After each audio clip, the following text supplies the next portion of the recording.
Good morning. आप सभी लोग का स्वागत है। आप अपना परिवार पारामाउंट ऑनलाइन क्लासेस सोनपुर में। तो कैसे हैं आप सभी? उम्मीद करता हूँ सभी लोग अच्छे होंगे और सभी लोग मन लगा कर तैयारी कर रहे होंगे।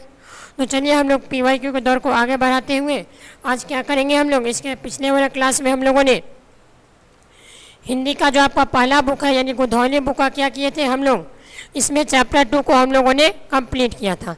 यानी पहला वाला क्लास में हम लोगों ने सेकंड चैप्टर का जितना भी इम्पोर्टेंट PYQ क्वेश्चन बन रहा था उसको हम लोगों ने कंप्लीट कर लिया था। आज की सेशन में क्या करेंगे हम लोग, अगला क्वेश्चन, यानी आज की सेशन में हम लोग क्या करेंगे, अगला चैप्टर आपका गद्यखंड का है, चैप्टर नंबर 3। ठीक है, यानी आज हम लोग चैप्टर नंबर 3 का क्या करेंगे, कुछ इंपॉर्टेंट PYQ क्वेश्चन है उसी का आज हम लोग क्या करने वाले हैं, तो प्रैक्टिस करने वाले हैं। तो आशा करता हूँ सभी लोग क्या किए होंगे, सबसे पहले इस चैप्टर को पढ़ के आए होंगे। अगर आप चैप्टर को बढ़िया तरीके से पढ़ के आए होंगे तो देखिएगा आपसे एक भी क्वेश्चन मिस नहीं होगा, इसका हर एक क्वेश्चन बनेगा। तो चलिए आज का सेशन हम लोग स्टार्ट करते हैं, देखिएगा। तो चलिए शुरू कर देते हैं आज का। देखिएगा पहला सवाल क्या है, आपके स्क्रीन पर नज़र आ रहा होगा। आज का पहला क्वेश्चन बताइएगा, फर्स्ट क्वेश्चन का आपका सही जवाब क्या हो जाएगा। इसमें हम सबसे पहले आप लोगों से पूछना चाहते हैं कि ये जो चैप्टर है, चैप्टर नंबर 3, इसका नाम क्या है, आप लोग कमेंट करिएगा। यानी गद्यखंड का आपका चैप्टर नंबर 3 क्या है, आपका भारत से हम क्या सीखें, यह आपका चैप्टर का नाम है। आप लोग का चैप्टर का नाम क्या है, भारत से हम क्या सीखें, भारत से हम क्या सीखें। अब आप लोग कमेंट करके बताइएगा कि इस चैप्टर का लेखक कौन है, यानी इस चैप्टर को लिखने का काम किसने किया था। हम कल भी बताए थे कि आपको चैप्टर में कम से कम 5 चीज़ हर एक चैप्टर में आपको मालूम होना चाहिए। जो चैप्टर है उसका लेखक कौन है, लेखक का जन्म कब हुआ, लेखक का निधन कब हुआ, लेखक का जन्म कहाँ पर हुआ और लेखक का माता पिता का नाम क्या है। इतना बात आपको हर एक चैप्टर में याद रखना है। अब बताइएगा आपका चैप्टर नंबर 3 भारत से हम क्या सीखें, इसको लिखने का काम किसने किया, यानी इसका लेखक कौन है, सबसे पहले आप लोग बताइएगा। तो इसका लेखक कौन है आप लोग बताइएगा। तो इसका लेखक आपका मैक्स मुलर, इसका लेखक कौन है आपका मैक्स मुलर। यानी चैप्टर 3 जो है आपका भारत से हम क्या सीखें, इसका लेखक कौन है आपका मैक्स मुलर। अगला क्वेश्चन आप लोग से पूछते हैं कि इस लेखक का जन्म कब हुआ था। यानी चैप्टर 3 जो आपको लेखक लिखा है मैक्स मुलर, इसका जन्म कब हुआ था। तो आप लोग अगर चैप्टर को बढ़िया तरीके से पढ़े होंगे तो आपको पता होगा कि लेखक का जन्म कब हुआ था। तो लेखक का जो जन्म था वो 1823 ईस्वी में हुआ था। जन्म कब हुआ था, 1823 ईस्वी में। उसके बाद आप लोग बताइएगा लेखक का निधन कब हुआ था। लेखक का निधन कब हुआ था, तो 1900 ईस्वी में। यानी 1900 ईस्वी में क्या हुआ था, लेखक का निधन हुआ था। तो आपको इतना बात क्या आपको पता होना चाहिए। ठीक है, चलिए अब हम लोग क्वेश्चन की ओर हम लोग बढ़ते हैं। देखिएगा इससे क्वेश्चन आपसे ज़रूर पूछेगा, लेखक का नाम क्या है, लेखक का जन्म, लेखक का निधन और माता पिता से क्वेश्चन आपको ज़रूर से ज़रूर देखने को मिलेगा। आइए पहला क्वेश्चन देखिए तो क्या बोला है, दारिश नामक सेना के सिक्कों से भरा घड़ा किसे मिला था। बताइएगा ये इसका करेक्ट आंसर क्या होगा। ये देखिए आपको 2018 में ये वाला क्वेश्चन पूछा है। यानी पहला क्वेश्चन का आपका करेक्ट आंसर क्या बनेगा। चारों ऑप्शन को ध्यान से देखिए और बताइए पहला क्वेश्चन का सही जवाब क्या होगा। तो फर्स्ट ऑप्शन का आपका करेक्ट आंसर क्या हो जाएगा, आपका option number C. Option number C क्या हो जाएगा, आपका करेक्ट आंसर होगा। आपको बोला था दारिक नामक सेना को सिक्के से भरा घड़ा, यानी सिक्के से भरा किसे मिला था। इसका करेक्ट आंसर क्या मानिएगा आप, ऑप्शन नंबर सी। ठीक है, अगला क्वेश्चन की ओर हम लोग मूव करते हैं। क्वेश्चन नंबर सेकेंड नंबर में क्या बोला है, किसके अध्ययन क्षेत्र में भारत के कारण सर्वजीवन का संचार हो उठा था। यानी वह ऐसा कौन व्यक्ति थे जिनके क्षेत्र में भारत के कारण सर्वजीवन का संचार हो उठा था। विधि शास्त्र, नीति कथा, भाषा विज्ञान या फिर देव विज्ञान। अब बताइएगा आप लोग क्वेश्चन नंबर दूसरा का सही जवाब क्या होगा। तो इसका आप लोग करेक्ट आंसर मानिएगा ऑप्शन नंबर बी, यानी नीति कथा क्या हो जाएगा आपका सेकेंड क्वेश्चन का सही जवाब हो जाएगा। अगला क्वेश्चन हम लोग देख लेते हैं, क्वेश्चन नंबर 3। देखिए क्या बोला है, मैक्स मुलर ने कितना वर्ष की अवस्था में लीपगंज विश्वविद्यालय में संस्कृत का अध्ययन प्रारंभ किया था। यानी ये जो लेखक थे उसने कितना ईस्वी में लेपीगंज विश्वविद्यालय में संस्कृत का पढ़ाई करना शुरू कर दिया था, बताइए। यानी 3 नंबर क्वेश्चन का सही जवाब क्या होगा? 15 वर्ष, 16 वर्ष, 17 वर्ष या फिर 18 वर्ष, बताइएगा। अगर आप चैप्टर पढ़े होंगे तो आपको मालूम होगा कि लेखक जो था वो कितना वर्ष में पढ़ाई करने, संस्कृत का अध्ययन करने कितना वर्ष में गया था, बताइए। यानी क्वेश्चन नंबर 3 का सही जवाब क्या हो जाएगा आपका? ऑप्शन नंबर डी, यानी 18 वर्ष क्या हो जाएगा आपका? सही जवाब हो जाएगा। अगला क्वेश्चन, क्वेश्चन नंबर 4 को देखिए। स्वामी विवेकानंद ने वेद नीतियों का वेदांती किसे कहा है? यानी से स्वामी विवेकानंद जो थे ये वेद नीतियों का वेदांती किसे कहा है, बताइए। Option number A, option number B, option number C या फिर ऑप्शन नंबर डी। यानी चौथा क्वेश्चन का सही जवाब क्या होगा? यानी चौथा क्वेश्चन का सही जवाब क्या मानिएगा? तो ऑप्शन नंबर सी, यानी मैक्स मुलर को ही क्या बोले थे? स्वामी विवेकानंद वेदांतियों का वेदांती। अगला question, question number 5। Question number 5 में क्या है? मैक्स मुलर के अनुसार सच्चे भारत का दर्शन कहाँ हो सकता है? यानी बताइएगा कि लेखक के अनुसार सच्चा भारत का दर्शन कहाँ हो सकता है? मुंबई में, दिल्ली में या फिर ग्रामीण भारत में या फिर कोलकाता में, बताइएगा। क्वेश्चन नंबर 5 का सही जवाब क्या हो जाएगा? तो इसका करेक्ट आंसर क्या मानिएगा? ग्रामीण भारत में। यानी चैप्टर में देखिएगा तो गांव का जिक्र किया गया है। यानी क्वेश्चन नंबर 5 का सही आंसर क्या हो जाएगा आपका? Option number C. अगला क्वेश्चन की ओर हम लोग बढ़ जाते हैं, क्वेश्चन नंबर 6। क्वेश्चन नंबर 6 में क्या बोला है? भारत से हम क्या सीखे, ये क्या है? यानी आपको एक बार और याद रखना है, चैप्टर में क्या याद रखना है?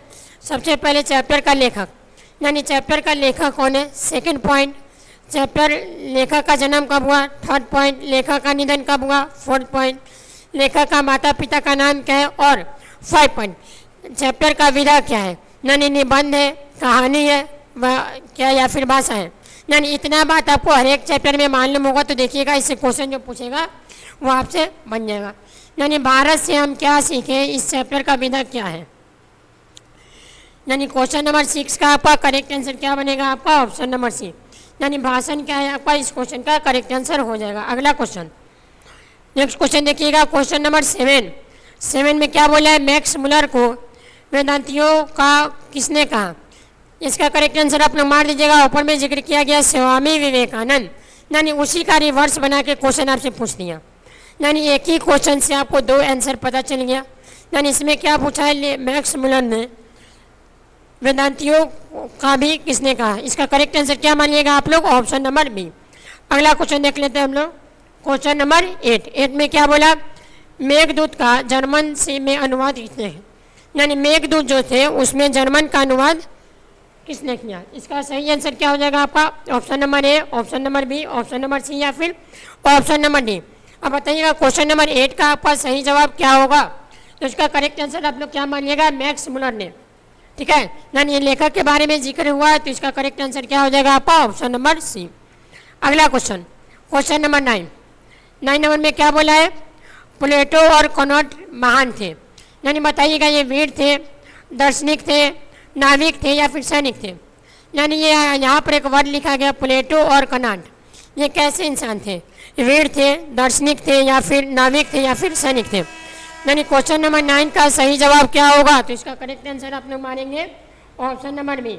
ऑप्शन नंबर बी क्या हो जाएगा आपका? क्वेश्चन नंबर 9 का करेक्ट आंसर होगा। अगला क्वेश्चन इंपॉर्टेंट क्वेश्चन है, ठीक है। हितोपदेश का जन्म भाषा में अनुवाद किसने प्रकाशित करवाया था?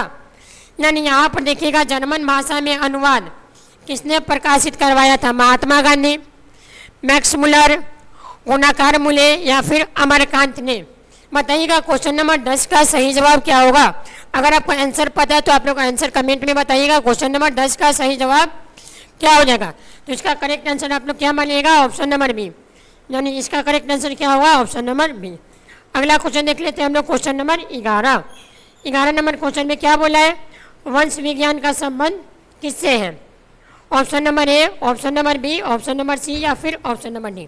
चलिए सभी लोग देखिएगा 11 नंबर क्वेश्चन में क्या बोला है? यानी आपसे बोला वंश विज्ञान का संबंध किससे है। ये देखिए क्वेश्चन आपका कितना इंपॉर्टेंट है, 2021 में पूछा है और 2023 में। अब बताइएगा 11 नंबर सवाल का सही जवाब क्या होगा? तो 11 का करेक्ट आंसर क्या हो जाएगा आपका? ऑप्शन नंबर बी, यानी मानव विज्ञान से, ठीक है। अगला क्वेश्चन देख लेते हैं हम लोग, क्वेश्चन नंबर 12 12 में क्या बोला है, किस गवर्नर जनरल के समय 172 दार्शिक नामक सेना से भरा घड़ा मिला था। यानी आपको बताना है कि उस समय गवर्नर कौन था जिस समय 172 दशक नामक सेना से भरा एक घड़ा मिला था। यानी सोने से भरा एक घड़ा मिला था, उस समय गवर्नर कौन था? लॉर्ड डलहौजी, लॉर्ड कॉनिंग, वेडन हॉशिंगटन या फिर लॉर्ड कॉनवर्सिन। यानी क्वेश्चन नंबर 12 का आपका सही जवाब क्या हो जाएगा? यानी क्वेश्चन नंबर 12 का आपका सही जवाब क्या हो जाएगा? आपका ऑप्शन नंबर सी। 12 का आपका ऑप्शन नंबर सी क्या हो जाएगा? Correct answer. देखिए आ गया क्वेश्चन आपका क्वेश्चन नंबर 13। हम बोले थे किसी भी चैप्टर में आपको 5 चीज़ याद रखना है। कोई भी चैप्टर पढ़िएगा उसमें 5 चीज़ याद रखना है। सबसे पहले लेखक का नाम, लेखक का जन्म कब हुआ, लेखक का मृत्यु कब हुआ, लेखक का माता पिता का नाम क्या है और चैप्टर का विधा क्या है। अब ऊपर में हम बताए थे कि लेखक का जन्म कब हुआ था, बताइए। आप लोग को पता होगा लेखक का जन्म कब हुआ था। 13 का सही जवाब क्या हो जाएगा आपका? ऑप्शन नंबर ए, यानी 1800 ईस्वी में लेखक का जन्म हुआ था। अगला क्वेश्चन, क्वेश्चन नंबर 14। 14 नंबर में क्या बोला है? सर विलियम जोन्स समुद्री यात्रा करते हुए भारत कब पहुँचे थे? यानी कितना ईस्वी में ये भारत पहुँचे थे? 1857 ईस्वी, 1765 ईस्वी, 1600 ईस्वी या फिर 1783 ईस्वी। यानी क्वेश्चन नंबर 14 का सही जवाब क्या होगा? बताइएगा क्वेश्चन नंबर 14 का सही जवाब क्या होगा? यानी आपको बोला सर विलियम जोन्स समुद्री यात्रा से भारत कब पहुँचे थे, तो इसका सही जवाब हो जाएगा आपका option number D. Option number D क्या हो जाएगा आपका? सही आंसर होगा। अगला क्वेश्चन देखिएगा क्वेश्चन नंबर 15। 15 नंबर क्वेश्चन में क्या बोला है? मैक्स मुलर ने कालिदास की किस पुस्तक का जर्मन भाषा में अनुवाद किया था? यानी लेखक जो था वो कालिदास का किस पुस्तक को जर्मन भाषा में अनुवाद किया था?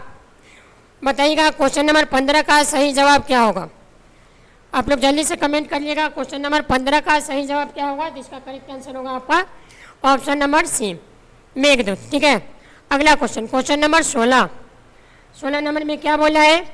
यूनान एवं रोम का संपूर्ण साहित्य से कहीं अधिक विशाल है।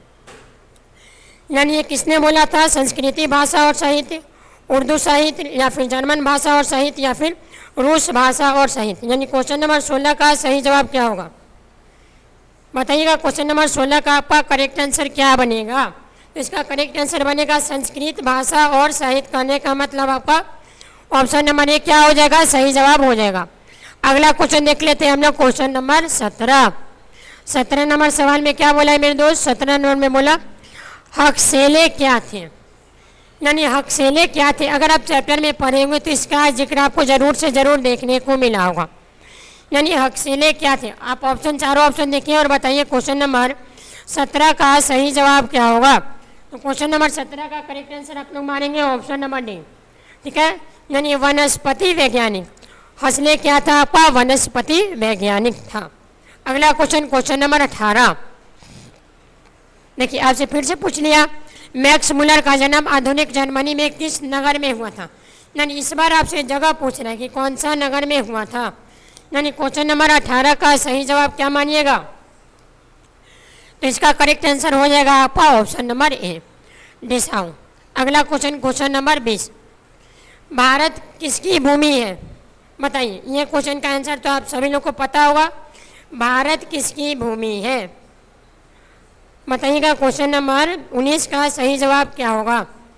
क्वेश्चन नंबर 19 का सही जवाब क्या होगा? क्वेश्चन नंबर 19 का सही जवाब होगा आपका ऑप्शन नंबर बी, यानी ब्राह्मण और वैदिक धर्म का भूमि कौन है? भारत है।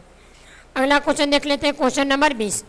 20 नंबर में क्या बोला है? वाराणसी के पास दारिक्स नामक सेना के सिक्कों से भरा घड़ा किसे मिला था? यानी इस बार पूछा है ये जो सिक्के से भरा घड़ा था ये किसे मिला था? रॉबर्ट क्लाइव को, लॉर्ड कन्वेंशन को, वारेन हेस्टिंग्स को या फिर सर जॉन शेर को? बताइएगा 20 नंबर का सही जवाब क्या होगा? तो इसका आप लोग सही जवाब मारेंगे ऑप्शन नंबर सी। 20 का क्या हो जाएगा आपका? ऑप्शन नंबर सी क्या होगा आपका? सही आंसर होगा। अगला क्वेश्चन, अगला क्वेश्चन क्या है? Question number 21। पर्ल मानव का अर्थ क्या है? यानी पर्ल मानव का अर्थ क्या है? आधुनिक मानव, मध्यकालीन मानव, धार्मिक मानव या फिर प्राचीन मानव? अब बताइएगा क्वेश्चन नंबर 21 का सही जवाब क्या होगा? आपसे पूछा पर्ल मानव का अर्थ क्या है। आपसे क्या पूछा है? पर्ल मानव का अर्थ क्या है? बताइए, पर्ल मानव का अर्थ क्या है? आधुनिक मानव, मध्यकालीन मानव, धार्मिक मानव या फिर प्राचीन मानव? 21 का सही जवाब क्या होगा? तो पर्ल मानव का मतलब होता है प्राचीन मानव, कहने का मतलब पुराना मानव। अगला क्वेश्चन देखिएगा, क्वेश्चन नंबर 22। कितने वर्ष की उम्र में लिपजिंग विश्वविद्यालय से मैक्स मुलर ने संस्कृत का अध्ययन करना आरंभ किया था? यानी उस समय लेखक कितना साल का था जब वो संस्कृत का अध्ययन करना शुरू कर दिया था? इंपॉर्टेंट क्वेश्चन है, स्टार मार्क लगा लीजिएगा। ठीक है, यानी लेखक का उम्र उस समय कितना था जिस समय वह संस्कृत का अध्ययन करना शुरू कर दिए थे? 17 वर्ष, 18 वर्ष, 16 वर्ष या फिर 15 वर्ष? बताइएगा। क्वेश्चन नंबर 22 का सही आंसर क्या मानिएगा आप लोग? तो उस समय लेखक का उम्र कितना था? 18 वर्ष। करने का मतलब आपका ऑप्शन नंबर सी क्या होगा? आपका करेक्ट आंसर होगा। अगला क्वेश्चन नंबर 23 नंबर में क्या बोला है? मैक्स मुलर ने सर्वविधि संपन्न एवं प्राकृतिक सौंदर्य का परिपूर्ण किस देश को माना है? चीन को, नेपाल को, भारत को, बर्मा को? तो इसका आप लोग करेक्ट आंसर क्या मानिएगा? क्वेश्चन नंबर 23 का करेक्ट आंसर क्या होगा? तो चैप्टर में भारत का जिक्र हुआ है तो कहने का मतलब आपका भारत ही सही होगा। कॉमन सेंस की बात है, ठीक है। यानी क्वेश्चन नंबर 23 का आपका ऑप्शन नंबर सी क्या होगा? करेक्ट आंसर होगा। अगला क्वेश्चन नंबर 22। मैक्स मुलर ने किस रचना का जर्मन भाषा में अनुवाद किया है? बताइए। मेघदूत, ऋतुसंहार, कुमार संभव या फिर साहित्य दर्पण का? यानी लेखक जो था वो किस रचना, यानी ऐसा कौन सा रचना है जिसको जर्मन भाषा में वो अनुवाद किया था? यानी क्वेश्चन नंबर 24 का सही जवाब क्या होगा? क्वेश्चन नंबर 24 का सही जवाब क्या होगा? Option number A. Option number ए क्या हो जाएगा आप लोग का सही जवाब होगा। अगला क्वेश्चन देखते हैं हम लोग, क्वेश्चन नंबर 25 नंबर क्वेश्चन में क्या बोला है? संस्कृत, ग्रीक और लैटिन भाषा के समानता मैक्स मुलर को किसने अवगत कराया था? यानी लेखक को किसने अवगत कराया था संस्कृत, ग्रीक और लैटिन भाषा से? डॉक्टर बेली ने, सर विलियम जोन्स ने, कैनेलियम ने या फिर हक्सेले ने? बताइएगा 25 नंबर का सही जवाब क्या होगा? तो 25 का आप लोग करेक्ट आंसर मानिएगा ऑप्शन नंबर ए। अगला क्वेश्चन देख लेते हैं हम लोग, क्वेश्चन नंबर 26 नंबर क्वेश्चन में क्या है? अपरिहार्य शब्द का अर्थ क्या है? देखिए, ये आपका 2026 में पूछा गया सवाल है। यानी इसका अर्थ क्या है? मुर्दा का एक प्राचीन प्रकार जिसे छोड़े ना जा सके अनिवार्य, उदारता या फिर वर्तमान उपस्थिति? यानी बताइएगा क्वेश्चन नंबर 26 का सही जवाब क्या होगा? तो आप लोग को अगर पता होगा तो इसका करेक्ट आंसर क्या हो जाएगा आपका? Option number B. Option number B क्या होगा आपका? क्वेश्चन नंबर 26 का करेक्ट आंसर हो जाएगा। आज के सेशन का लास्ट क्वेश्चन है हम लोग का क्वेश्चन नंबर 27 नंबर सवाल में क्या बोला है? एक बार क्वेश्चन को पढ़ते हैं। भारत को पहचान सकने वाला कौन सा दृष्टि की आवश्यकता है? यानी कि भारत को पहचानने वाला कौन सा व्यक्ति है? यह जो कथन लिखा गया है, ये कथन किसने बोला? मैक्स मुलर, गोलाकार मुले, महात्मा गांधी, अमरकांत? आप लोग ऑप्शन देखिएगा और मार दीजिएगा करेक्ट आंसर ऑप्शन नंबर ए। क्या मानिएगा? ऑप्शन नंबर ए आपका करेक्ट आंसर हो जाएगा। ठीक है, चलिए। तो आज के सेशन में हम लोग क्या किए? तो आज के सेशन में हम लोग आप लोग का हिंदी का गोधौली का आपका गद्यखंड का क्या है? चैप्टर 3 आपका आज कंप्लीट हो गया। यानी चैप्टर 3 आपका क्या था? भारत से हम क्या सीखें, भारत से हम क्या सीखें, यह आपका तीसरा चैप्टर था। इसको भी आज हम लोगों ने क्या किया है? कंप्लीट कर लिया है।